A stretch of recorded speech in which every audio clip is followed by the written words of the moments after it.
For 30 nights, he stood outside my window and sang like I was the only woman in the world. I tried to ignore him, but his voice reached a part of me I had locked away. I didn't know it yet, but my heart was slowly waking up. If you believe in love that shows up when you're not even looking, stick around. This isn't just a love story. It's a story about healing, about second chances, and a man who refused to give up. Don't forget to like, subscribe, and hit the bell. Let's begin.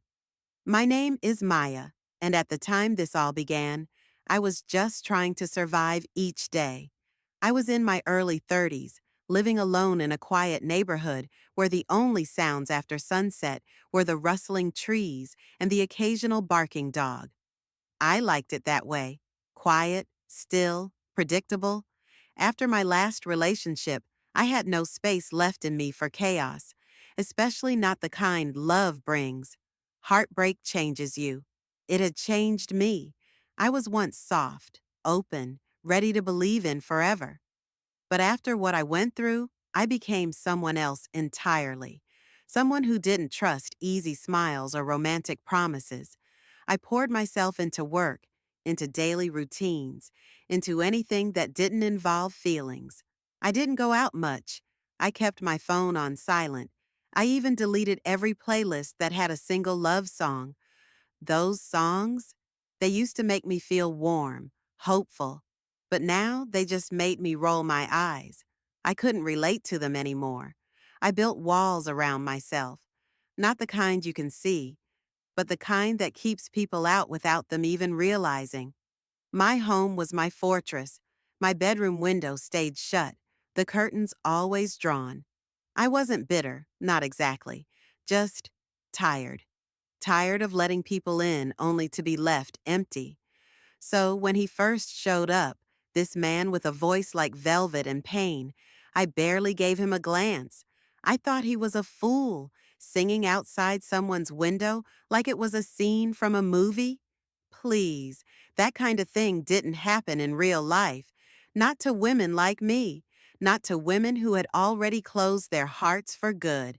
At least, that's what I believed back then. It was a Tuesday night. I remember because I always cleaned my kitchen on Tuesdays. I had just finished wiping down the counters, turned off the lights, and was headed to bed when I heard it, singing. At first, I thought someone left their radio on loud, but it wasn't just music, it was live. A voice, a man's voice. Curious, I peeked through the blinds, and there he was. He stood just across the street under the lamppost, hoodie pulled over his head, hands in his pockets, singing into the night like he had nowhere else to be. It wasn't some loud, attention-seeking performance either. It was gentle, almost like he was singing to himself, but facing my house. I stared for a few seconds, confused. Who was he? Was he lost? Drunk? Was he waiting for someone? Then I rolled my eyes and backed away from the window. I didn't have the time or the energy for some random guy with a guitar complex. I told myself it was probably just a one-time thing. Maybe he got dared by friends. Maybe he was serenading someone else. Who knows? I turned on the TV to drown out the sound, but even over the background noise, I could still hear him. His voice had this rawness to it. Not perfect, but full of emotion, like he'd lived every word he was singing. I hate to admit it, but it lingered with me, even after I went to bed. The next night, he came again. Same spot, same time, this time a different song. I didn't look out the window right away, but I could tell it was him. I sat on the edge of my bed and listened. My chest felt tight, not in a painful way, but in a way I couldn't explain. And then came the third night, and the fourth. That's when I realized this wasn't some coincidence. He wasn't just a guy passing through. He was showing up, not knocking on my door, not asking for anything, just singing. Always soft, never demanding. Like he was just letting me know he was there, even if I never acknowledged him. I started to wait for it, his voice. I would find myself glancing at the clock around the time he usually came, ears straining for the first note.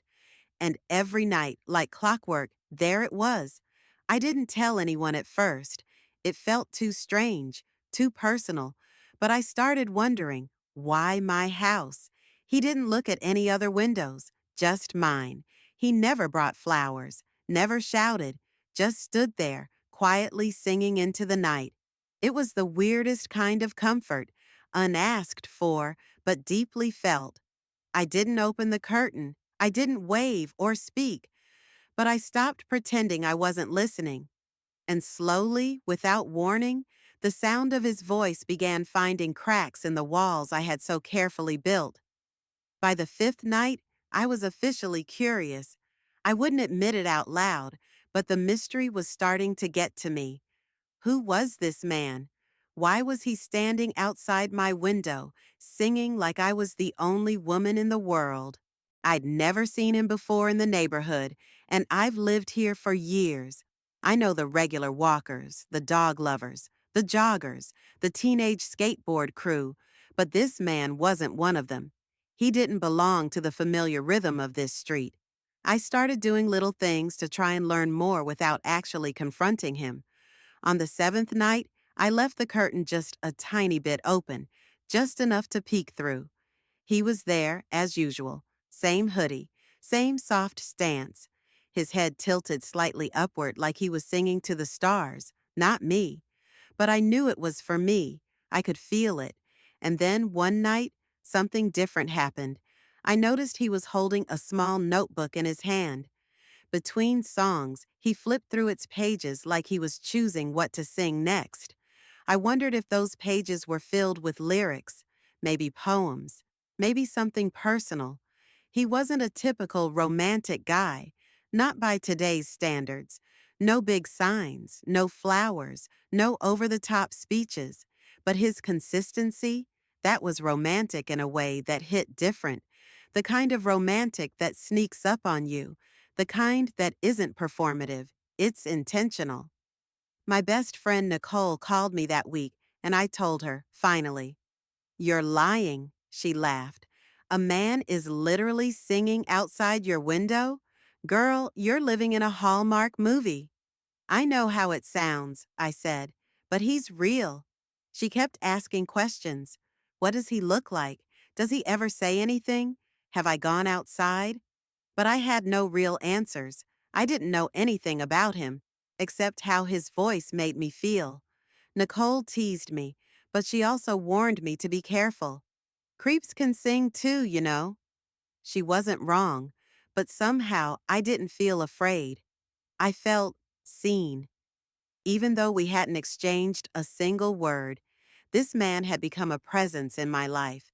A silent visitor I didn't invite, but didn't want to go away either. I started noticing little things, how he only sang for about 10 minutes, how he always looked relaxed, but never too casual, how he would sometimes hum in between verses, like he wasn't even sure he was allowed to sing the whole song. Still, I refused to go outside. Why? Because going out meant acknowledging him. It meant opening a door I had locked shut years ago. It meant risking hope.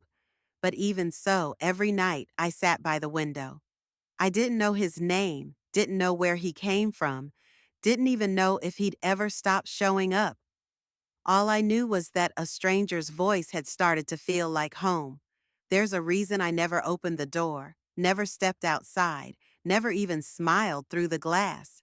It wasn't pride. It wasn't indifference. It was fear. See, I built walls around my heart for survival, not because I wanted to be cold, but because I had learned what happened when I let people in too easily. Love, for me, had been like fire. Beautiful at first, then burning, and finally leaving only ashes behind. I had once believed in forever, believed in loyalty, in sweet texts, and good morning kisses, and the kind of love that made you feel safe. But that was before Marcus. Marcus had been the man I thought I'd marry. We were together for nearly 3 years. He was charming, thoughtful, at least in the beginning. Over time, things changed. He grew distant. My needs became too much. He stopped showing up emotionally, and then, one day, he physically stopped showing up altogether. No goodbye, no closure, just a silent vanishing act that left me hollow. After that, I didn't date. I didn't flirt. I didn't even entertain the idea of romance. I put my energy into healing, or so I told myself. But looking back now, I wasn't healing. I was hiding. I had replaced hope with routine, love with solitude. I made peace with being alone, even if it sometimes made my chest ache late at night. That's why when this man, this singer, showed up, it scared me more than it thrilled me. Because he represented the one thing I had trained myself to avoid: vulnerability. What if he let me down too? What if he sang his way in, only to walk out like Marcus did? So I kept my distance. But even while I kept those walls up, I could feel them start to tremble. His voice wasn't loud or demanding, but it reached me. It stirred something deep inside, something I had buried years ago: longing, not just for romance, but for someone who would show up without being asked. Someone who didn't just say sweet things when it was convenient, but proved it every single day, even if it was just through a song under a street lamp. It's funny. When you've been hurt, even kindness feels suspicious. I found myself analyzing everything. Was he trying to get attention? Was this some weird social experiment? But deep down, none of those theories made sense because he never brought an audience. He never posted anything, shouted my name, or made a scene. He just came, sang, and left, quiet, consistent, intentional, and that scared me even more. Because deep down, I knew if I let myself fall for him, I wouldn't just be giving him a chance. I'd be tearing down every wall I had built brick by brick. And once those walls came down, there'd be no turning back. You'd think after 2 weeks of silence from me, he would have given up. Most people would have, but not him. Night after night, he returned, always around the same time, just after the streetlights blinked on and the neighborhood got quiet. His presence became so predictable, I started adjusting my evenings just to hear him. I'd finish my chores earlier, put my phone on silent, and turn off the TV. I told myself I just wanted quiet, but I knew better. I was waiting for him. The songs began to change. At first, they were generic love songs, safe, familiar, but then they started to feel personal. One night he sang Sweet Thing by Rufus and Chaka Khan. That was the song my mother used to dance to in the kitchen on Saturday mornings. How did he know? Another night he sang a soft acoustic version of At Last. I hadn't heard that song in years. The way he sang it, like every note was meant for someone he truly loved, it made my chest tighten. I sat in the dark, hand over my heart, trying not to cry. But that night, a single tear slid down my cheek before I even realized it was there. There was something almost sacred about it. The way he kept showing up, singing to someone he didn't even know, never asking for anything in return. It wasn't grand or flashy. It was pure, patient, gentle. Rain didn't stop him. I remember one night it poured so hard I thought for sure he wouldn't come. But just as I curled up on the couch, I heard it, his voice, muffled but still steady. I rushed to the window, and there he was, soaked through, hoodie clinging to his body, but still singing. I don't even remember what the song was. All I remember is the way I pressed my hand to the glass and whispered, "Why are you doing this?" He couldn't hear me, of course, but I said it anyway. I started leaving the curtain half open, just enough so he could see someone was there. He never looked directly at the window, but I noticed his smile was just a little bit softer on those nights, like he knew he was getting closer, and I hated how much I wanted him to. This wasn't supposed to happen. I wasn't supposed to feel anything, but each night chipped away at the icy armor around my heart, not with force, but with melody, with presence, with persistence. There was a certain kind of magic in the way he never rushed me.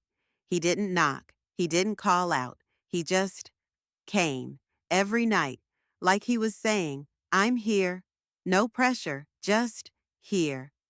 And maybe for the first time in years, I realized someone showing up for you without expecting anything in return. That's what real love starts like. It was the 15th night when everything changed. I remember it so clearly. It was one of those nights where the air felt heavier, like something was about to happen. I had just gotten out of the shower, wrapped in a robe, hair still wet, when I heard the familiar sound of his voice floating through the window. But this time, it wasn't just any song. He was singing my song. It was a track I hadn't heard in years. A soft, soulful tune I used to play, on repeat when I was younger, back when I still believed in butterflies and handwritten letters and kisses in the rain. A song I never told anyone I loved, not even Marcus. I froze. He didn't just choose a love song, he chose my love song. And somehow that cracked something inside me wide open. I walked slowly to the window and, without really thinking, I lifted the curtain, just a little, just enough to finally look at him, not just a shadow, not just a sound, but a man. He stood there with his hands tucked into his jacket, face turned slightly up toward the sky, eyes closed as he sang. I could see him clearly now, strong jawline, dark brown skin glowing under the street light, lips parted gently as he held each note like it mattered. And God, it did. I didn't open the window yet, but I moved the curtain enough so he could see me. I don't know if he saw my face or just a silhouette, but something in him shifted. He kept singing, but softer, slower, like he was singing to me, and only me. When the song ended, he stood still for a moment. Then, without a word, he turned and walked away. That night, I didn't sleep. I laid in bed, heart racing, mind spinning, wondering how he knew that song, wondering what he thought when he saw me, wondering if I had just made a mistake, or if I had just taken the bravest step I'd made in years. The next night, he came back, and that time, I was already at the window, waiting. I didn't hide anymore, and on the 17th night, I did something I never imagined myself doing. I cracked open the window, just an inch. The sound of his voice came in clearer, warmer, and it filled the room like sunlight. He looked up for the first time. Our eyes met. He didn't smile wide. He didn't wave. He just gave me the smallest nod, like a quiet promise. A thank you. A finally. I didn't say anything. I couldn't. But in that moment, I knew he had heard me. Not my voice, but my heart. And for the first time in a long, long time, I didn't feel afraid. I felt seen. By the 20th night, I couldn't take it anymore. I needed answers. I had spent days trying to stay guarded, trying to keep my emotions neat and under control. But this wasn't just some passing thing anymore. This man, this stranger, was starting to feel like part of my life. He had found a rhythm, a space in my routine, in my heart, and every time he sang, it felt less like a performance and more like a conversation I'd been too scared to have. That night, I didn't wait behind the curtain. I didn't sit by the window. I put on my coat, took a deep breath, and stepped outside. The cold air hit my skin, and for a second, I thought about turning around. But I didn't. I walked slowly to the edge of my porch, where the light barely reached. He was already there, singing softly, his voice curling through the night like smoke. He didn't see me at first, so I whispered, "Hey." He stopped mid-verse and looked up. His eyes widened slightly, surprised, but not shocked, like he'd been hoping this moment would come, but didn't want to force it. For a few seconds, we just stood there, staring at each other, the silence between us full of tension and something deeper recognition. "I'm sorry if I've made you uncomfortable," he said, his voice low and sincere. I just, I don't know why, but I felt like I needed to be here. I laughed nervously. "You've been singing outside my window for 20 nights. I think that goes beyond just needing to be somewhere." He smiled. It was soft, shy. "Yeah, I guess it does." I asked him his name. "Elijah," he said. I nodded. "I'm Maya." There was another pause, but it wasn't awkward. It was gentle, like we were both soaking in the moment. I asked him why he'd been singing for me. Why me? Why here? And his answer? It caught me completely off guard. "I don't know," he said. "I was walking past your house one night, and I just stopped. Something about your window, the light, the way the house looked. It felt like someone in there needed music, and I guess I hoped you'd hear it." I didn't know what to say. My throat tightened. I told him I hadn't believed in love in a long time, that I was scared, that I didn't trust easily. He didn't interrupt, didn't try to fix it. He just nodded and said, "I don't expect anything. I just want you to know you're worth singing to, even if you never come outside again." And that did something to me. Because for the first time in years, someone wasn't asking for my heart. They were simply showing up for it. The 30th night was different. From the moment I woke up that morning, something in me felt lighter, like I had quietly laid down a burden I didn't realize I was still carrying. All day, I kept thinking about Elijah, about his voice, his quiet persistence, the way he had shown up night after night without ever pushing, without ever demanding more than I was ready to give. And more than anything, I kept replaying his words in my head. "You're worth singing to, even if you never come outside again." No one had ever said anything like that to me before. Not even Marcus. Not anyone. That night, I didn't stay inside. I showered, I dressed with care. Nothing fancy, just something that made me feel comfortable, soft, and open. I wrapped a scarf around my neck and stepped outside as soon as I saw him walk toward his usual spot under the street lamp. He looked up in surprise when he saw me already standing there, hands tucked into my coat pockets, a small, nervous smile on my lips. But he didn't say a word. He just started singing. This time, it was my favorite love song.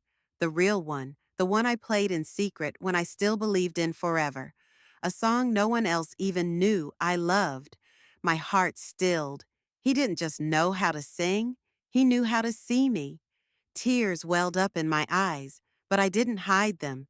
I let them fall freely, feeling every lyric, every note, every emotion that had been locked away inside me for years. It was like his voice reached inside and flipped a switch I thought was broken. And when he finished the last note, I did something I never thought I'd do.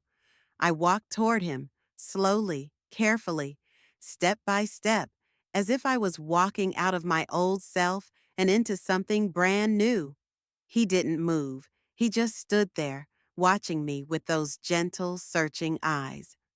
I stopped right in front of him, close enough to hear his breath, to see the tiny flecks of gold in his dark brown eyes. "I don't know what this is," I whispered. "And I'm still scared, but I'm tired of hiding." He smiled, just a little. "Me too." And then, without thinking too hard about it, I reached out and took his hand. Warm, steady, real. We stood there under the streetlight, holding hands in silence. No grand declarations, no fireworks, just two people who had finally found their way through all the noise, all the pain, all the past, and were brave enough to meet in the quiet space between. That night, we didn't kiss. We didn't rush anything. We sat together on the steps of my porch and talked until the stars faded into morning. And for the first time in years, I felt like I was finally home. It's been 6 months since that 30th night. Sometimes I still can't believe how it all unfolded. One quiet evening after another, one song at a time, Elijah melted away years of fear, one note at a time. He didn't break down my walls. He stood outside them until I was ready to let him in. And that made all the difference. These days, the singing hasn't stopped, but the setting has changed. Now, Elijah sings inside my home, sometimes while he's making coffee in the kitchen, sometimes while we're cooking dinner together, sometimes in the middle of the night when I can't sleep and he softly hums me back into peace. It's not dramatic or flashy. It's not fireworks or slow motion kisses in the rain. It's warm soup when I'm sick. It's long walks with no destination. It's his jacket around my shoulders when the wind picks up. It's knowing I can sit beside him in silence and still feel completely understood. Elijah never asked me to be anyone but myself. He never rushed me, never made me feel like I had to earn his affection or prove I was lovable. He just showed up and kept showing up. That, more than anything, is how I knew his love was real. We've taken things slow. There's no ring yet, no big plans, no pressure. We're just learning how to be together, to trust, to grow, to heal together. Some mornings I still wake up half expecting it to disappear, like it was all some dream I made up. But then I turn and see him beside me, reading or writing lyrics in his notebook, or simply sleeping with his hand resting near mine. And I remember this is real, he's real, and I am no longer the woman who kept the curtains closed and her heart locked tight. I'm someone new now, someone softer, someone who knows that vulnerability is not weakness, it's strength. The funny thing is, when I tell people how we met, they think I'm exaggerating. He sang outside your window for 30 nights? They ask, wide-eyed. Like, really? And I smile every time. Because yes, really. A man stood outside my window and sang until I remembered what it meant to feel again. If you had told me a year ago that I'd fall for someone in this way, I would have laughed. But now, I know better. Love doesn't always arrive with grand gestures or instant sparks. Sometimes it arrives quietly, patiently, night after night, through the cracks in the walls we built to protect ourselves. And if we're brave enough to listen, to open the window just a little, love might just find its way in, just like it did for me. If you've ever felt like love had passed you by, let my story be your reminder. Sometimes love waits quietly, right outside your window. Don't forget to like, comment, and subscribe for more heartfelt stories like this. And remember, never stop believing in unexpected love.